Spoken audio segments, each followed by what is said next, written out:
ইউটিউবে ভিডিও নিয়ে যে কত রকমের প্রতারণা আছে তার কোনো শেষ নেই। বড় বড় রান্নার চ্যানেলের আপুরা বলে থাকেন রোদ ছাড়া নাকি আমসত্ত্ব তৈরি করা যায়। রকম রোদে দেওয়া ঝামেলা ছাড়াই কাঁচা আমের টকঝাল মিষ্টি আমসত্ত্ব আজকে আমি তৈরি করে দেখাবো। কাঁচা আমের আমসত্ত্ব বানিয়ে ফেলুন রোদে দেওয়ার ঝামেলা ছাড়াই। এটা কখনোই সম্ভব নয়, তবে তাদের কথার পরীক্ষার জন্য আমি আজকে আমসত্ত্বটা রোদে দিব না, দেখি আমসত্ত্বটা শক্ত হয় কিনা। দর্শক, আমি প্রায় একদিন এক রাত আমসত্ত্বটা বাসায় রেখেছি, কিন্তু শক্ত হয়নি। আসলে ভিউ পাওয়ার জন্য মিথ্যা বলে দর্শকদের সময় এবং অর্থ অপচয় করা কোনো ক্রিয়েটরদের উচিত নয়। তো দর্শক, আজ আমি আপনাদের দেখাবো কিভাবে এত সুন্দর এবং শক্ত শক্ত আমসত্ত্ব তৈরি করেছি। তার সম্পূর্ণ ভিডিওটি দেখতে থাকুন। প্রথমেই আমসত্ত্ব বানানোর জন্য এখানে 1 কেজি কাঁচা আম আগে থেকেই খুব ভালোভাবে ধুয়ে পরিষ্কার করে ছোট ছোট করে টুকরো করে কেটে নিয়েছি। আম কেটে নেওয়াটা আমি আপনাদের দেখালাম না, কারণ খোসা ছাড়িয়ে আম ছোট করে কেটে নিতে তো আমরা সবাই পারি। এবার এই আমের টুকরোগুলো আমি এখন ব্লেন্ড করে নেব। তো সেই জন্য ব্লেন্ডার জাগে আমি টুকরো করে রাখা আমগুলো দিয়ে দিচ্ছি। এবার আমি এগুলোকে ব্লেন্ড করে নিচ্ছি। আচ্ছা, যাদের ব্লেন্ডার জার খুব ভালো মানের তারা পানি ছাড়াও আমগুলোকে ব্লেন্ড করতে পারেন, আর যদি নর্মাল হয়ে থাকে তাহলে পানি অ্যাড করে ব্লেন্ড করতে হবে। তো আমার আমগুলো ব্লেন্ড করা হয়ে গিয়েছে। দেখুন মিশ্রণটা দেখতে ঠিক এই রকম হয়েছে। এখন আমি চুলায় চলে যাব এটাকে মেক করতে। সম্পূর্ণ আমের পিউরিটা এ পর্যায়ে চুলায় একটি প্যানে নিয়ে নিচ্ছি। আমি আবারও দেখিয়ে দিচ্ছি আমের পিউরির ঘনত্বটা। আপনারা দেখুন, এটা এখন কিন্তু বেশ পাতলা রয়েছে। সব কিছুই আপনারা একটু মনোযোগ দিয়ে খেয়াল করবেন। এনিওয়ে, এ পর্যায়ে আমি মিশ্রণের মধ্যে দিয়ে দিচ্ছি 1.5 কাপ পরিমাণ চিনি। চিনিটা অবশ্যই আপনারা আপনাদের টেস্ট অনুযায়ী কমিয়ে অথবা বাড়িয়ে এখানে দিতে পারবেন। সাথে দিয়ে দিচ্ছি 1/2 চামচ লবণ। এবারে নেড়েচেড়ে সব কিছু আমের মিশ্রণের সঙ্গে ভালোভাবে মিশিয়ে নিচ্ছি। আপনি আমসত্ত্ব বানানোর জন্য যে ধরনের আম নেবেন অবশ্যই টেস্ট করে দেখবেন আমটা কতটা টক নাকি মিষ্টি, ওইটা বুঝে এখানে চিনিটা অ্যাড করতে হবে। আচ্ছা, চিনিটা অ্যাড করে দেওয়ার পরে মিশ্রণটা কিন্তু আরও কিছুটা পাতলা হয়ে আসবে। আমি এই ঘনত্বটা আপনাদের দেখিয়ে দিচ্ছি। এই যে দেখুন, মিশ্রণটা কিন্তু আগের থেকেও বেশ অনেকটা আরও পাতলা হয়ে এসেছে। এবারে আমি এর মধ্যে দিয়ে দিচ্ছি খুবই সামান্য মানে 1/4 টিস্পুনের মতো মরিচের গুঁড়ো। তবে ঝালের পরিমাণটা আপনারা আপনাদের টেস্ট অনুযায়ী কমিয়ে অথবা বাড়িয়ে দিতে পারবেন। আমি খুব একটা বেশি দিলাম না, কারণ কালারটা চেঞ্জ হয়ে যাবে। আমি কালার খুব একটা বেশি ডার্ক করতে চাচ্ছি না, একটু লাইট রাখবো, এজন্য খুবই সামান্য ব্যবহার করেছি। আচ্ছা, অনবরত কিন্তু এই মিশ্রণটা নেড়েচেড়ে জাল করে নিতে হবে, না হলে নাড়ানো অফ করা যাবে না।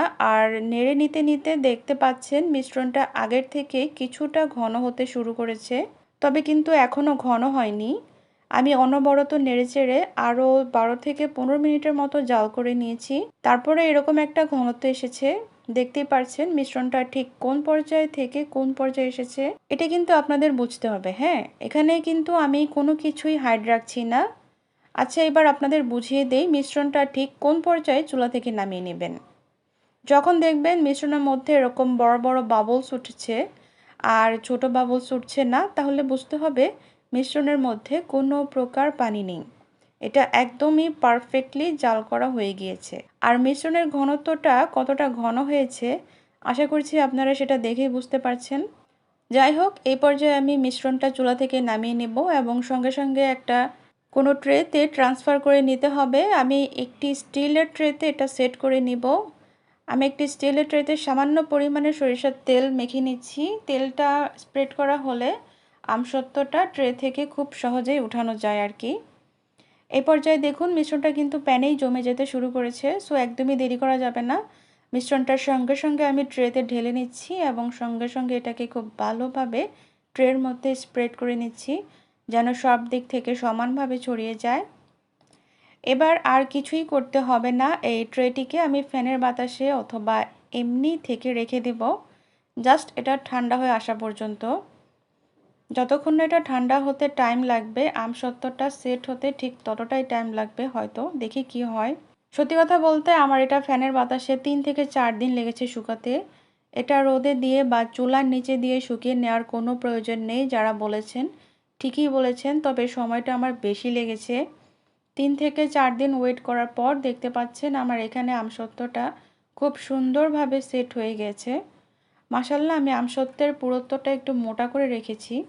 আপনারা যদি পাতলা করে তৈরি করতে চান তাহলে আপনারা একটু পাতলা করে ছড়িয়ে দিবেন। আমি যে পরিমাণে আমসত্ত্বটা বানিয়েছি সেটা একটি ট্রেতেই নিয়েছি, এতে করে এটা অনেক বেশি মোটা হয়েছে। আর আমার কাছে এরকমটাই ভালো লাগে আর কি। এবার আমসত্ত্বটা আমি আমার পছন্দ মতো কেটে নিচ্ছি। আপনারা আপনাদের পছন্দ মতো কেটে এটাকে সংরক্ষণ করে রেখে দিতে পারেন। এই আমসত্ত্বটা সংরক্ষণ করার জন্য কিন্তু অবশ্যই আপনাকে রোদে দিতে হবে। এইভাবে আসলে সংরক্ষণ করা যায় না, এতে ফাঙ্গাস পড়ে যেতে পারে। তবে আমসত্ত্ব যেহেতু খুবই পছন্দের একটা জিনিস সবারই, 1 বছর পর্যন্ত বা 6 মাস পর্যন্ত তো বাসি সংরক্ষণ করে কেউই রাখে না আমার মনে হয়। আপনারা যদি সংরক্ষণ করে রেখে দিতে চান তাহলে অবশ্যই একটু মাঝে মাঝে রোদে দিয়ে রেখে দিবেন, তাহলে এটা 1 বছর পর্যন্ত ভালো থাকবে। আমসত্ত্বটা কতটা পারফেক্ট এবং লোভনীয় হয়েছে মাশাআল্লাহ, আপনারা তো দেখতেই পারছেন। এরকম আমসত্ত্ব দেখার পর কি লোভ সামলানো যায় বলেন তো? সবার জিভে অলরেডি পানি চলে এসেছে এটা দেখে, আমি জানি। সো আপনারাও একদমই দেরি না করে বাসায় তৈরি করে ফেলুন। আর রেসিপিটি আপনাদের কাছে কেমন লাগলো অবশ্যই আমাকে কমেন্ট করে জানাবেন।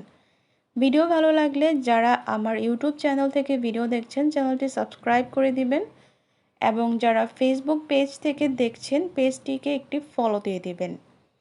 আজকের মতো তাহলে এখানেই বিদায় নিচ্ছি। সবাই ভালো থাকবেন, সুস্থ থাকবেন। আল্লাহ হাফেজ।